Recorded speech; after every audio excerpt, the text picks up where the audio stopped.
No, ಬರೀ by ಎಲೆಕ್ಷನ್ಗೋಸ್ಕರ ನಾನು ಮಾಡ್ತಾ ಇಲ್ಲ. ನಾನು ಎಲ್ಲ ಕ್ಷೇತ್ರಗಳ ಬಗ್ಗೆ ನಮ್ಮ ಒಂದು ಕಾನ್ಸಂಟ್ರೇಷನ್ ಏನು ಮಾಡಬೇಕು ಅಂತ ಇದ್ವಿ ಚುನಾವಣೆ ನಡೆಸ್ತಕ್ಕಂಥದ್ದು. ಆ ಕ್ಷೇತ್ರಗಳನ್ನ ಮೊದಲನೇ ಪ್ರಿಯಾರಿಟಿನಲ್ಲಿ ಆದ್ಯತೆ ಮೇರೆಗೆ ಆ ವಿಧಾನಸಭಾ ಕ್ಷೇತ್ರದ ಕಾರ್ಯಕರ್ತರುಗಳನ್ನು ಲೀಡರ್ಗಳನ್ನ ಕರೆಸಿ ಅದಕ್ಕೆಲ್ಲ ಏನಾದ್ರು ಸಣ್ಣ ಪುಟ್ಟ ಗೊಂದಲಗಳಿದ್ರೆ ಸರಿಪಡಿಸೋ ಕೆಲಸ ಮಾಡ್ತೀವಿ. ಯಾವುದನ್ನು ಹಿರಿಯೂರು ನಾವು ನಮ್ಮ ಪಕ್ಷದ ನಿಲ್ಲಬೇಕು ಅಂತಕ್ಕಂಥದ್ದು ಎಲ್ಲರ ಅಭಿಪ್ರಾಯ ಇದೆ.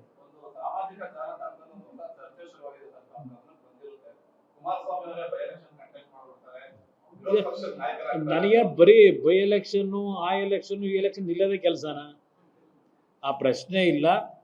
ಈಗ ನಾನು ಕೇಂದ್ರದಲ್ಲಿ ನರೇಂದ್ರ ಮೋದಿಯವರ ಸರ್ಕಾರದಲ್ಲಿ ಮಂತ್ರಿ ಏನಿದ್ದೇನೆ, ಹಲವಾರು ಜವಾಬ್ದಾರಿ ಕೊಟ್ಟಿದ್ದಾರೆ.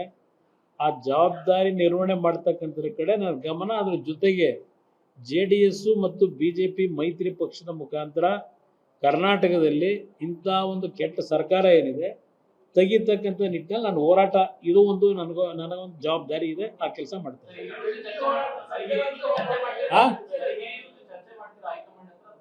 ನಾನು ರಿಕ್ವೆಸ್ಟ್ ಮಾಡಿದ್ದೀನಿ ಈಗಾಗಲೇ. ಹಾಂ,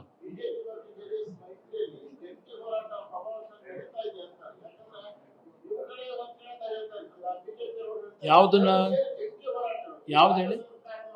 ಈಗೆಲ್ಲ ಮೊನ್ನೆ ಈಗ ಹೊಸದಾಗಿ SIRನ ಒಂದು ಚಟುವಟಿಕೆ ಶುರುವಾದ ಮೇಲೆ ಬಹುಶಃ ಎರಡೂ ಪಕ್ಷಗಳು ಒಟ್ಟಿಗೆ ಒಂದೇ ಧ್ವನಿಯಾಗಿ ಹೋಗ್ತಾ ಇರೋದಕ್ಕೆ ನೋಡ್ತಾ ಇದ್ದೀರಿ. ಒಂದು ಒಟ್ಟಿಗೆ ಹೋಗ್ತಕ್ಕಂಥ ಒಂದು ವಾತಾವರಣ ನಿರ್ಮಾಣ ಆಗಿದೆ. ಅದು ಮುಂದುವರಿಸ್ತೀವಿ ಮುಂದಿನ ದಿನಗಳು. ಹಾಂ, ಏನು ಹೇಳಿ? ಹಾಂ,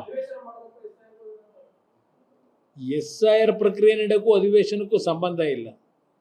ಇವತ್ತು ಅಧಿವೇಶನ ಕರೀತಕ್ಕಂಥದ್ದು ಸೂಕ್ತ ನನ್ನ ಅಭಿಪ್ರಾಯದಲ್ಲಿ. ಹಲವಾರು ವಿಷಯಗಳು ಇವತ್ತು ವಿಧಾನಸಭೆಯಲ್ಲಿ ಚರ್ಚೆ ಆಗ್ತಕ್ಕಂಥ ವಿಷಯಗಳಿದೆ. ಆ ದೃಷ್ಟಿಯಿಂದ ವಿಧಾನಸಭೆ ಕಲಾಪ ಮಾಡೋದು ಸೂಕ್ತ. ಯಾರು ತಾತ್ಕಾಲಿಕ ಅಂದ್ರೆ ಅದು ನಾಳೆ ಬೆಳಗ್ಗೆ ಅದು ಎಂಡ್ ಆಗುತ್ತಾ? ಇನ್ನೂ 2 ವರ್ಷ ಅವಧಿ ಇದೆ. 3 ವರ್ಷ ಪಾರ್ಲಿಮೆಂಟ್ನ ಸದಸ್ಯತ್ವನೂ ಇದೆ. 3 ವರ್ಷ ಕೇಂದ್ರ ಸರ್ಕಾರದ ಒಂದು ಅವಧಿನೂ ಏನಿದೆ. ಇವತ್ತು ಮಂತ್ರಿ ಆಗಿದ್ದೇನೆ, ಅಲ್ಲಿ ಕೆಲಸ ಮಾಡ್ತಾ ಇದ್ದೇನೆ, ಜವಾಬ್ದಾರಿ ಕೊಟ್ಟಿದ್ದಾನೆ. ಇಲ್ಲಿ ರಾಜ್ಯದಲ್ಲಿ ಅಲ್ಲಿ ತಾತ್ಕಾಲಿಕವಾದ ಕೆಲಸ ಅಂತ ಹೇಳಿದೆ. ಹಾಗಂತ ಹೇಳಿದ್ರೆ ಇಲ್ಲಿಗೆ ವಾಪಸ್ ಬಂದುಬಿಡ್ತೀನಿ ಅಂತ ಅಲ್ಲ. ನಾನು ಇಲ್ಲೇ ಇನ್ನೂ ಪಕ್ಷದ ಸಂಘಟನೆಗೂ ನಂಗೆ ಜವಾಬ್ದಾರಿ ಏನಿದೆ. ಇದರ ಜೊತೆಗೆ ಕೇಂದ್ರ ಸರ್ಕಾರದಲ್ಲಿ ನರೇಂದ್ರ ಮೋದಿಯವರು ನನಗೆ ಒಂದು ರೆಸ್ಪಾನ್ಸಿಬಿಲಿಟಿಯನ್ನು ಕೊಟ್ಟಿದ್ದಾರೆ. ಆ ರೆಸ್ಪಾನ್ಸಿಬಿಲಿಟಿಗಳನ್ನು ನಡೆಸ್ತಕ್ಕಂಥ ಮುಂದಿನ 3 ವರ್ಷ ನನಗೆ ಅವಧಿ ಇದೆ. ಅಲ್ಲೂ ಕೆಲಸ ಮಾಡ್ತೀನಿ, ಇಲ್ಲೂ ಪಕ್ಷದ ಸಂಘಟನೆ ಮಾಡ್ತೀನಿ.